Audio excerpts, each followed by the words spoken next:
Stars, they can have traumatic childhoods just like the rest of us. Next time you're enjoying an episode of Landman, be sure to stop and appreciate the cast, because many of them have been through more than you think. Though he's gone on to enjoy a long and iconic acting career, Billy Bob Thornton began experiencing hardship literally as soon as he can remember.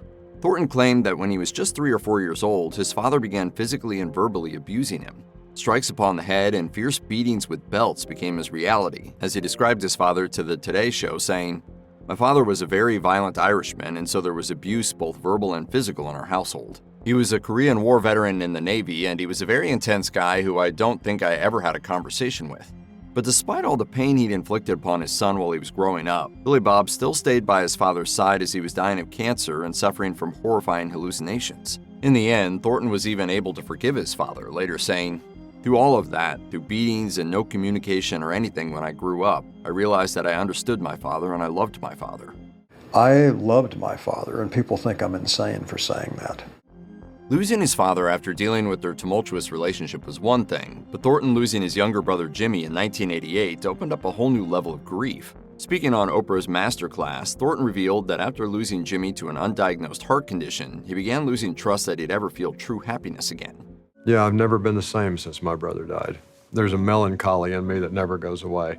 Though it's a strong price to pay, Thornton went on to claim that accepting his emotions has influenced his art, saying, "And as an artist, that's where a lot of your stuff comes from. You keep honoring those people forever." In addition to losing his father and brother, Thornton's own experience as a father was also a struggle, as he was estranged from his eldest daughter Amanda Brumfield soon after her birth. Brumfield was raised by his first wife, Melissa Lee Gatlin, though Amanda and her father were able to connect once she became an adult. Unfortunately, it appears that the relationship didn't last. In 2011, Brumfield was sentenced to 20 years in prison after being found guilty of the aggravated manslaughter death of her 1-year-old goddaughter, Olivia Madison Garcia. Brumfield claimed that Olivia struck her head while climbing out of her playpen, later causing her to pass away. But prosecutors argued that a fall like that wouldn't have resulted in such devastating injuries, and Brumfield was held responsible.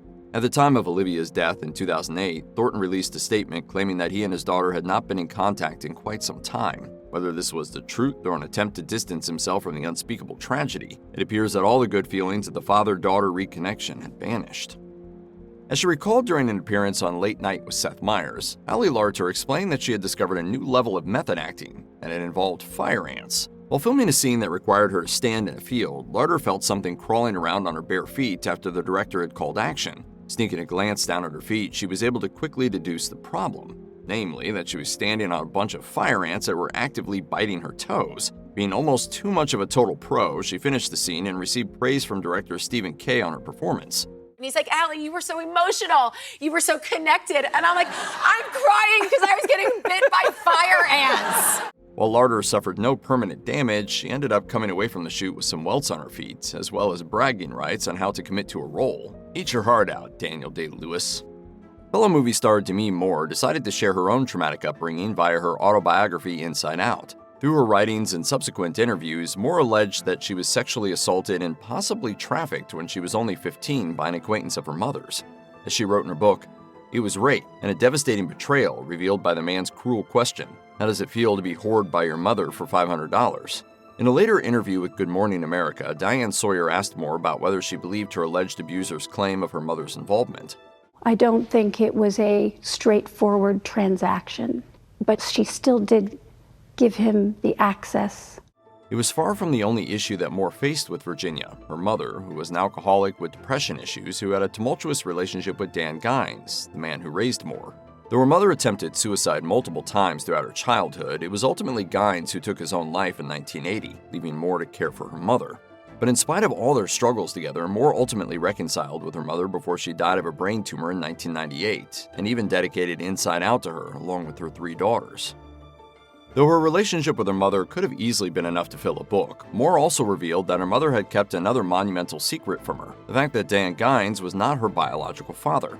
In an interview with Vanity Fair, Moore revealed that she came across Virginia and Dan's marriage certificate while snooping through a closet. On the form, she noticed that the two were married in February 1963, but Moore was born in '62. Her mother claimed that it was a simple paperwork mistake, but Moore was aware that her mother had been married before and she couldn't shake that something was up. After finding out her mother's first marriage was to a man named Charles Harmon, Moore confronted her again, and Virginia confirmed that Harmon was her biological father. Moore was understandably upset about being kept in the dark, telling Vanity Fair, "It's a tremendous betrayal, especially when you find out everybody, like your cousins, knew.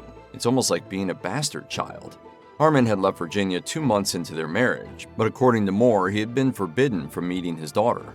The two eventually met briefly, but as Moore explained to Vanity Fair, she doesn't consider Harmon to be her true father, saying, "My dad is Dan Gines. He raised me." After experiencing such a turbulent childhood, Demi Moore went on to become the household name we all know today, reaching some of the highest imaginable peaks of career success. But while professional accomplishments are great, they weren't able to keep pain and suffering from entering Moore's life, with one instance occurring when she wasn't even involved. In 2015, Eden Nilsson's Stephen Valle was found floating in the pool of Moore's home after a small gathering thrown by the actor's personal assistant.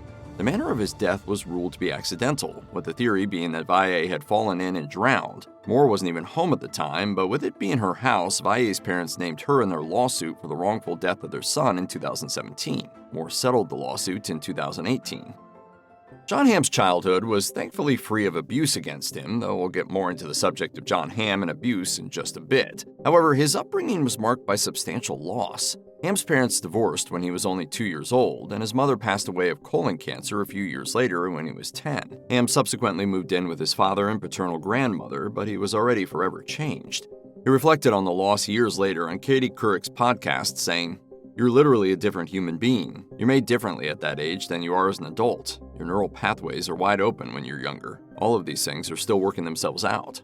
Hamm was able to have a decade of stability, but his world was rocked again when he lost his father at 20. Continuing his conversation with Couric, Hamm recalled that his sister pleaded with him to seek professional help to overcome the loss, and in time he was able to cope with the loss.